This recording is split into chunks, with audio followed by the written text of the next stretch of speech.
Friends, कैसे हैं आप सभी। मैं दिग्विजय फिर से स्वागत करता हूं आपका स्कोर हाई क्लासेस के यूट्यूब चैनल पर। आज हम क्लास 10th में आप लोगों के लिए जो क्वाड्रेटिक इक्वेशन चैप्टर चल रहा है उसमें कंटिन्यू में पार्ट 4 लेकर के आ गए हैं, जिसमें आज हम बात करेंगे नेचर ऑफ रूट्स की। मैं रूट्स का मतलब आपको प्रीवियस वीडियो लेक्चर्स में समझा चुका हूं, क्योंकि पॉलिनोमियल्स में हमने जीरोज नाम से एक चीज पढ़ी थी, उसे ही क्या बोला जाता है, रूट्स बोला जाता है। इसका मतलब अगर किसी भी टाइप का वेरिएबल है, अगर किसी भी टाइप का वेरिएबल के अंदर कोई पॉलिनोमियल है, तो उस वेरिएबल की ऐसी वैल्यू जो उस इक्वेशन को क्या कर दे, जीरो बना दे, that is called roots of the equation. और रूट निकालने के जो मेथड्स हैं, श्रीधराचार्य मेथड है, या फिर जिसको हम क्वाड्रेटिक फॉर्मूला भी बोलते हैं, और एक फैक्टराइजेशन मेथड जिसे हम मिडिल टर्म स्प्लिटिंग भी बोलते हैं, वो हमारे पास हमने देख लिया है। प्रीवियस वीडियो लेक्चर में हमने वो देख लिया है। तो स्टार्ट करते हैं बच्चों क्वाड्रेटिक इक्वेशन का पार्ट 4, और जहां पे आज हम बात करने वाले हैं नेचर ऑफ रूट्स की। देखो बच्चों, नेचर ऑफ रूट्स जो होगा वो हमारे पास तीन टाइप का होगा। नेचर ऑफ रूट्स, जो रूट्स का जो नेचर होगा वो तीन टाइप का होगा। जो पहला नेचर रूट का होगा, वहां पर रूट क्या होंगे, रियल होंगे और डिस्टिंक्ट होंगे। डिस्टिंक्ट का मतलब यहां से है कि वो दोनों डिफरेंट होंगे, अलग अलग होंगे। आप यहां से वीडियो लेक्चर सेकंड देखें, थर्ड देखें, उसमें आपको बिल्कुल क्लियर होगा। मैंने आपको यहां से पैराबोला बना के दिखाया है, इक्वेशन से पैराबोला कैसे बनता है। क्वाड्रेटिक इक्वेशन का जो ग्राफ होता है वो क्या होता है, पैराबोला। और पैराबोला अपवर्ड ओपन भी हो सकता है और डाउनवर्ड ओपन भी हो सकता है। तो आज हम यहां से रूट्स के नेचर के साथ इस ग्राफ को भी रिवाइज करेंगे। तो यहां से आप ध्यान से देखिए, दो जगह पे ये एक्स एक्सिस को क्या कर रहा है, ये ग्राफ कट कर रहा है। एक्स का अगर पॉलिनोमियल है तो एक्स एक्सिस को कितनी जगह पे ये कट कर रहा है बच्चों, दो प्लेस पे ये कट कर रहा है। दोनों के दोनों जो प्लेस हैं वो डिस्टिंक्ट हैं, मतलब अलग अलग है। क्लियर है। तो यहां पे कब ऐसा होगा, हमें ये देखना है कि कब ऐसा होगा, जब d ग्रेटर देन 0 होगा। केस 1 में हम क्या देखेंगे कि दो रियल रूट्स निकल के आएंगे जो दोनों अलग अलग होंगे, डिस्टिंक्ट होंगे। तो वो यहां से हम कैसे समझ पाएंगे कि ऐसा कब होगा, ऐसा तब होगा जब d इज ग्रेटर देन 0 होगा। अब आप कहोगे सर d क्या है, प्रीवियस वीडियो लेक्चर आप लोग देख लीजिए। d मैंने आपको समझा रखा है कि क्या होता है, डिस्क्रिमिनेंट होता है। श्रीधराचार्य में भी देखा था, B square minus 4ac। Clear है। तो बी स्क्वायर माइनस 4ac की वैल्यू अगर पॉजिटिव है, बी स्क्वायर माइनस 4ac कोई भी इक्वेशन में गिवन रहेगी, उसमें क्या हम एबीसी लिख सकते हैं? बिल्कुल सर, आसानी से बच्चों हम एबीसी लिख सकते हैं। ठीक है। तो एबीसी लिख लेने के बाद हमें B square minus 4ac that is D पता कर लेना है कि वो जीरो से बड़ा है या जीरो से छोटा है या फिर जीरो के इक्वल है। तो अब देखेंगे यहां से, अगर जीरो से बड़ा है तो दो रियल रूट्स होंगे। रूट्स कैसे होंगे बच्चों, रियल होंगे, और क्या होंगे यहां से, डिस्टिंक्ट होंगे। क्लियर है। बात करते हैं केस सेकंड की। केस सेकंड में बोला जा रहा है कि अगर d जीरो हो जाएगा, यहां पे d पॉजिटिव बताया गया था, यहां पे d जीरो बताया जा रहा है। इसका मतलब अगर d जीरो होगा तो यहां से जो रूट्स होंगे वो रियल तो होंगे, रूट्स रियली निकाले जा सकते हैं, रियल नंबर रूट आएगा, लेकिन वो रूट कैसे होंगे बच्चों, इक्वल होंगे। कैसे होंगे वो, इक्वल। ये ग्राफ यहां से शिफ्ट होके एक्स एक्सिस के नेगेटिव पोर्शन पे भी जा सकता है, कोई बड़ी बात यहां से नहीं है। क्लियर है। तो यहाँ पे जो दोनों वैल्यूज हैं वो एक ही जगह पे आ जाएगी, मतलब केवल एक वैल्यू आएगी, दोनों के दोनों रूट क्या होंगे, सेम होंगे, वैल्यू एक ही आएगी। मैं आपको ऐसा एक क्वेश्चन एग्जांपल लेके भी समझा दूंगा। क्लियर। ओपन डाउनवर्ड भी हो सकता है, लेकिन वैल्यू कितनी आएगी, एक्स एक्सिस को कितनी बार कट करेगा, एक बार। एक बार कट करने का मतलब ऐसा नहीं है कि ये लीनियर ग्राफ है, यहाँ पे ग्राफ तो क्वाड्रेटिक ही है, ग्राफ तो पैराबोला ही है, लेकिन एक जगह कट करेगा। इसका मतलब जो दो रूट होंगे, जो दो जीरोज होंगे, जो दो सॉल्यूशन होंगे, वो दोनों के दोनों क्या होंगे, सेम होंगे। एक एग्जांपल से समझते हैं बच्चों इसको, एक एग्जांपल से समझते हैं। एग्जांपल है हमारे पास एक्स स्क्वायर माइनस का 4x प्लस का 4। अगर आप यहां से इसका d चेक करेंगे, अगर आप इस इक्वेशन का अगर आप यहां से d चेक करेंगे तो आपको d कितना मिलेगा, चलो चेक करते हैं। क्या होता है बच्चों, d होता है बी स्क्वायर माइनस 4ac। क्या हम बी स्क्वायर माइनस 4ac की वैल्यू लिख सकते हैं? जी बिल्कुल। a की वैल्यू इस क्वेश्चन में क्या है, 1 है। b की वैल्यू क्या है, माइनस का 4, और c की वैल्यू यहां से क्या है, 4। c की वैल्यू क्या है, 4। तो बी स्क्वायर का मतलब माइनस के 4 का स्क्वायर, माइनस के 4 का स्क्वायर क्या होगा, प्लस का 16, समझ में आ रहा है, बहुत बढ़िया। माइनस लगा दिया, 4ac, क्या देख रहे हैं हम, 4ac। तो 4ac अगर हमने लगा दिया तो 4 कितना है, 4 तो 4 ही है, ए कितना है 1, ए कितना है 1 और सी कितना है 4, क्लियर है। तो 16 माइनस 4 बन जा 4, 4 इंटू 4 16, 16 माइनस 16 इक्वल टू 0। तो आप देखेंगे यहां से डी की वैल्यू क्या आ रही है, 0 आ रही है। डी की क्या वैल्यू आ रही है, 0। अगर डी 0 होगा तो दोनों के दोनों रूट्स क्या होंगे, इक्वल होंगे। दोनों के दोनों रूट्स क्या होंगे, इक्वल। तो क्या हम समझें कि इसके रूट्स कैसे हम निकाल सकते हैं, आसानी से कैसे निकाल सकते हैं, समझते हैं। यहां से इसे हेडिंग को यहां से क्या कर देते हैं, टॉपिक को इरेज कर देते हैं यहां से, और देखते हैं कि डी 0 हो जाने पे जो श्रीधराचार्य या फिर जो क्वाड्रेटिक फॉर्मूला था, जो x की वैल्यू हमें डायरेक्ट देता था, क्या, minus B plus minus root में डी अपॉन 2a। समझ में आ रहा है, यहां से आसान है। क्या हम x की वैल्यू डायरेक्ट इस मेथड से निकाल सकते हैं, क्वाड्रेटिक फॉर्मूला से क्या हम डायरेक्ट रूट निकाल सकते हैं, जी बिल्कुल डायरेक्ट रूट निकाल सकते हैं। अब हम यहाँ पे ग्राफ को देख के ये सीख रहे हैं, ग्राफ को देख के ये हमें पता चल रहा है कि जो रूट आएंगे दोनों के दोनों कैसे आएंगे, सेम आएंगे, डिफरेंट रूट नहीं आएंगे। रूट क्या है, रियल है, रियल के साथ में रूट क्या है, इक्वल है, क्लियर है। बात करते हैं, बहुत इंपॉर्टेंट केस है। मैं 2 क्वेश्चन भी आप लोगों के लिए रियल और इक्वल रूट पे लेकर के आया हूं, ये भी करेंगे। 1-2 क्वेश्चन और करेंगे जिसमें हमें प्रूव करना होगा कि रूट्स रियल हैं, डिस्टिंक्ट हैं, यह बात हमें प्रूव करनी होगी, ठीक है। फिलहाल करते हैं इसको, फिलहाल इसको खत्म करते हैं, यहां से दोनों के दोनों रूट निकालने की कोशिश करते हैं और देखते हैं कि दोनों रूट सेम आते हैं या नहीं, बिकॉज डी क्या है 0, रूट्स रियल और इक्वल होंगे। आ जाइए, तो x की वैल्यू माइनस माइनस 4, देखो बच्चों प्लस माइनस 0 ही तो लगाओगे।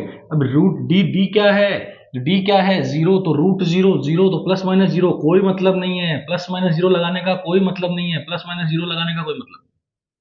2a मतलब 1, मतलब माइनस माइनस प्लस 4/2 मतलब 2, मतलब x की वैल्यू कितनी आ रही है 2, केवल एक वैल्यू आ रही है, केवल एक वैल्यू आ रही है, और दोनों की दोनों वैल्यू वही होगी।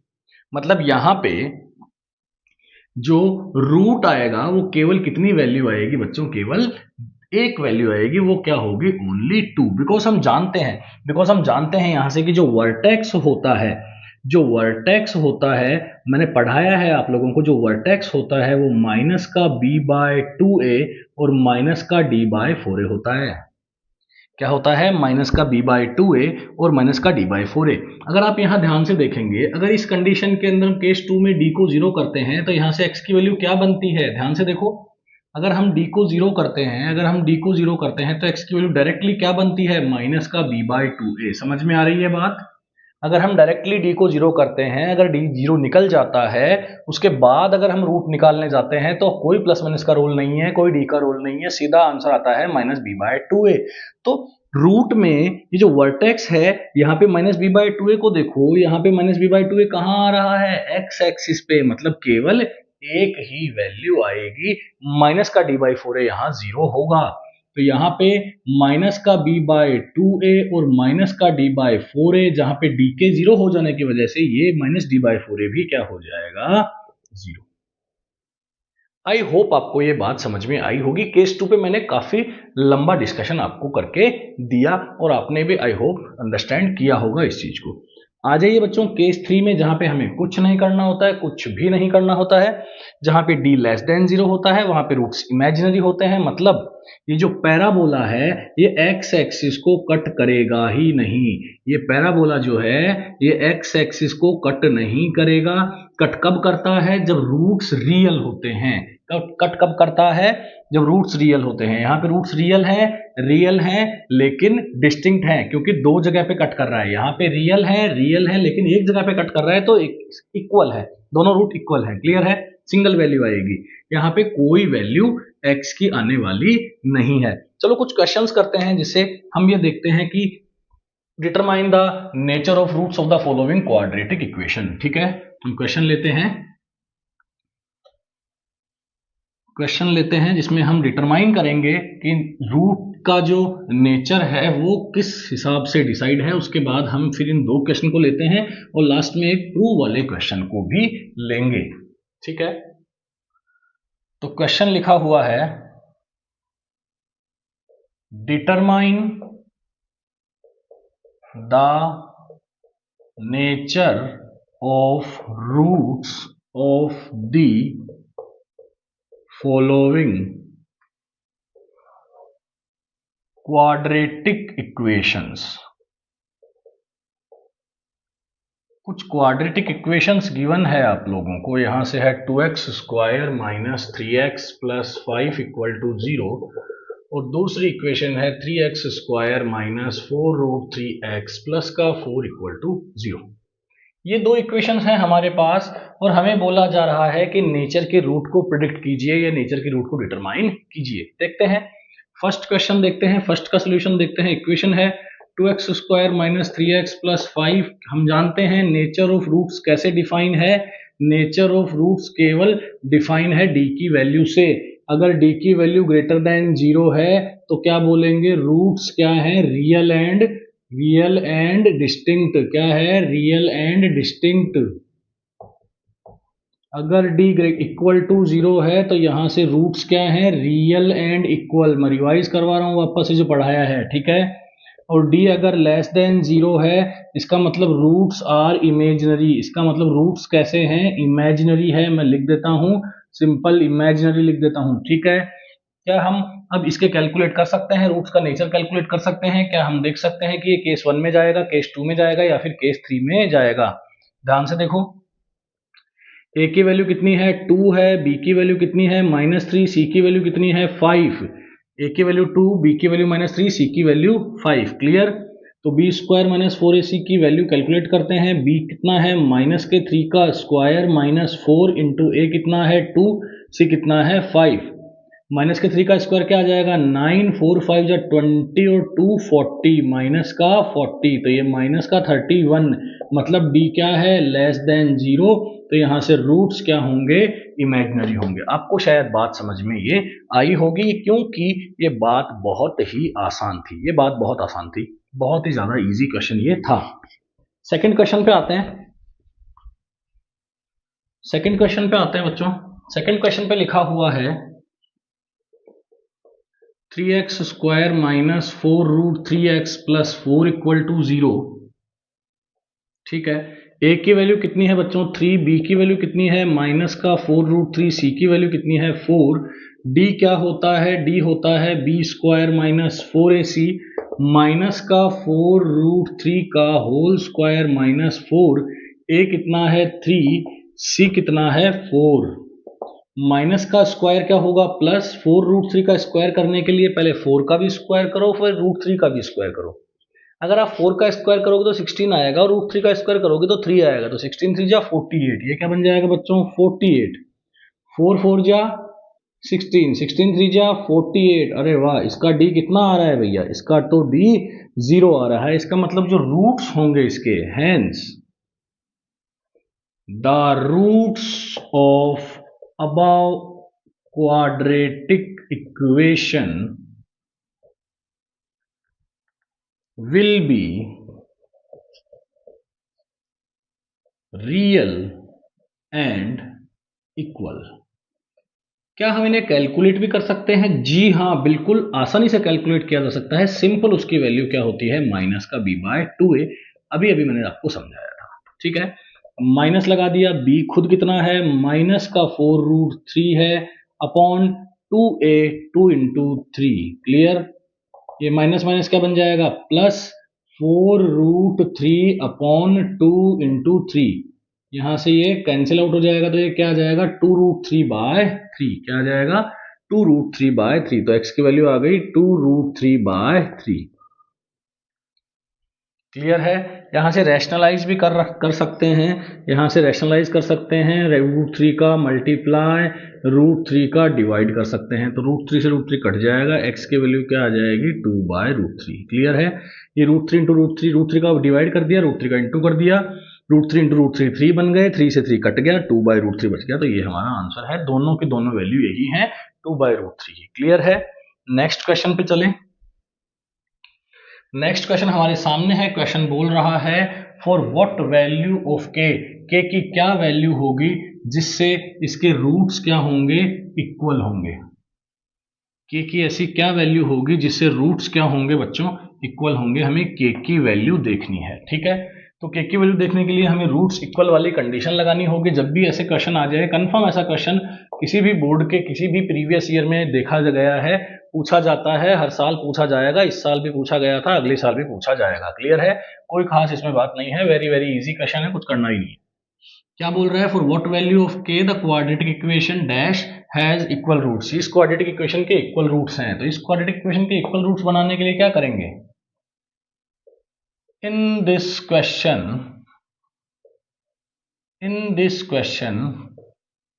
we will apply the condition of equal roots की कंडीशन लगाएंगे। इक्वल रूट्स की कंडीशन क्या है, d इज इक्वल टू 0। जब रूट्स इक्वल होते हैं तो d क्या करते हैं, इक्वल टू 0। काफी टाइम से मैं यही चीज आपको आज के लेक्चर में पढ़ा रहा हूं, ठीक है। तो d इक्वल टू 0 होगा, तो यहां से इक्वेशन लिख लेते हैं 9x square minus 3kx plus का 1 इक्वल टू 0। कंपेयर करते हैं, कंपेयरिंग द कोफिशिएंट्स को कंपेयर कर रहे हैं।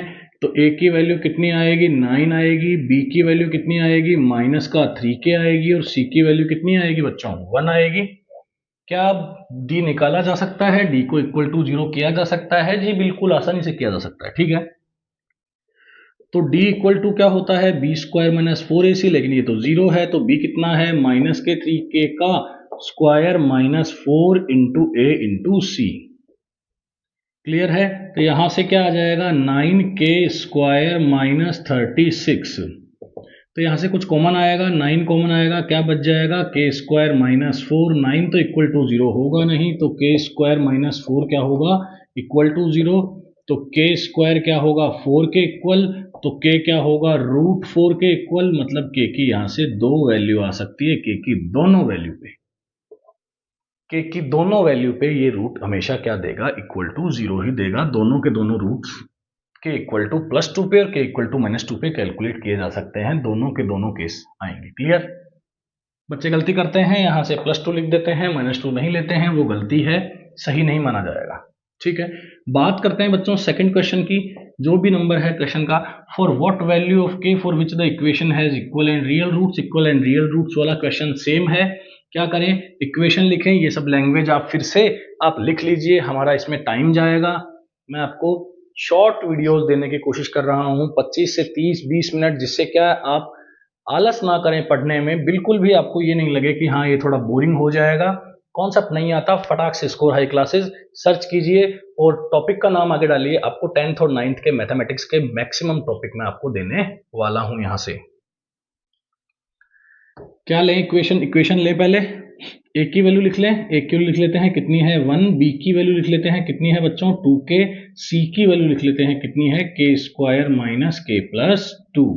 क्लियर है, क्या करना है हमें, d 0 करना है, d क्या होता है, b स्क्वायर माइनस 4ac, क्या करना है, इक्वल टू 0।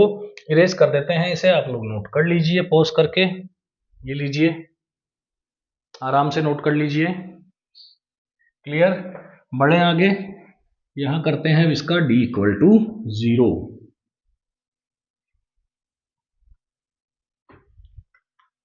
b कितना है, यहां से b हो जाएगा माइनस नहीं है, प्लस ही है, 2k का होल स्क्वायर, वैसे कोई फर्क नहीं पड़ता, माइनस का स्क्वायर भी प्लस ही होना है, लेकिन क्यों करें अपन फालतू। 4, a कितना है 1, c कितना है k square minus k plus 2 equal to 0। 2k का स्क्वायर क्या होगा बच्चों, 4k स्क्वायर, यहाँ माइनस का 4k square, minus minus plus 4k minus का 8 इक्वल टू 0। ये कैंसिल आउट हो जाएगा, 4k इक्वल 8 क्या आ जाएगा, k की वैल्यू 8/4, k की वैल्यू 2, यही आंसर है। क्लियर है, लास्ट क्वेश्चन आज के वीडियो का, नेचर ऑफ रूट्स अच्छे से समझ में आ गया होगा। नेचर ऑफ रूट्स अगर ढंग से समझ में नहीं आया है तो क्वाड्रेटिक इक्वेशन के तीनों पार्ट आप देख लीजिए, उसके बाद फोर्थ पार्ट को देखिए, आपको बहुत इजी वे में समझ में आ जाएगा। कई बार बच्चा कनेक्ट नहीं कर पाता है, डायरेक्ट पार्ट 4 देखता है या डायरेक्ट पार्ट 3rd देखता है, मैं उसको सजेस्ट करूंगा कि अगर पहला पार्ट सेकंड पार्ट देख के आप थर्ड और फोर्थ पार्ट को देखेंगे आपको ज्यादा अच्छे से समझ में आएगा। प्लेलिस्ट में मैंने अपलोड किया हुआ है। क्वेश्चन लेते हैं, show that a quadratic equation x square plus ax minus 4 equal to 0 has real and distinct roots. हमें ये प्रूव करना है, शो करना है कि ये जो क्वाड्रेटिक इक्वेशन दी गई है, क्या है, एक्स स्क्वायर प्लस ए एक्स माइनस 4, ये जो क्वाड्रेटिक इक्वेशन दी गई है इसके जो रूट्स होंगे for any value of a, for any value of a की किसी भी वैल्यू के लिए, ए की किसी भी वैल्यू के लिए, ए की किसी भी वैल्यू के लिए ये जो इसके जो रूट होंगे वो क्या होंगे, ऑलवेज रियल एंड डिस्टिंक्ट होंगे। बच्चों अब मुझे एक बात बताओ, रियल और डिस्टिंक्ट की क्या कंडीशन आपको याद है? जी हाँ, कंडीशन क्या है? रियल और डिस्टिंक्ट की कंडीशन है, बिल्कुल आपको याद होगी, d इज ग्रेटर देन 0। यहाँ पे d क्या होता है? Greater than 0। मतलब हमें ये प्रूव करना है कि इसका d कैलकुलेट करके हमें ये प्रूव करना है कि d ग्रेटर देन 0 है। तो ध्यान से देखिए, b क्या होता है भैया? B square minus 4ac। तो एक काम करते हैं, बी स्क्वायर माइनस 4ac इसका कैलकुलेट कर लेते हैं। तो b कितना है? a का स्क्वायर माइनस 4, a कितना है? 1, c कितना है? माइनस 4, c कितना है? ध्यान से देखिए, माइनस का 4 है, ठीक है। तो ये d है, ये d है, माइनस माइनस क्या हो जाएगा? Plus a square plus 16। अब थोड़ा ध्यान से देखिए, ध्यान से देखिए, d आ रहा है a स्क्वायर प्लस 16। ध्यान से देखिए, ए पे कुछ भी वैल्यू पुट कीजिए, कुछ भी, जो आपकी इच्छा, जैसा आपकी इच्छा, माइनस प्लस कुछ भी, कैसे भी वैल्यू रियल नंबर पुट कीजिए आप। ए स्क्वायर प्लस 16 कभी भी नेगेटिव नहीं जाएगा, ए स्क्वायर प्लस 16 कभी भी नेगेटिव नहीं जाएगा, ना कभी जीरो जाएगा, हमेशा क्या होगा? Greater than 0। कैसे? ए की वैल्यू आप कुछ भी पुट कीजिए, ए की वैल्यू 1 पुट कीजिए, 1 का स्क्वायर 1, 1 प्लस 16 17, माइनस 2 कीजिए, माइनस 2 का स्क्वायर 4, प्लस का 4, 4 प्लस 16 20। आई होप स्टूडेंट आप लोगों को ये बात समझ में आ रही होगी। तो यहाँ पे हम लिख देंगे, here a square plus 16 is always positive for any value of a. A की किसी भी वैल्यू के लिए ये हमेशा पॉजिटिव ही रहेगा, और पॉजिटिव अगर डी होगा तो रूट्स कैसे आएंगे? Real and distinct. बने रहिए स्टूडेंट्स, नेक्स्ट लेक्चर में जरूर मिलते हैं। Thank you so much.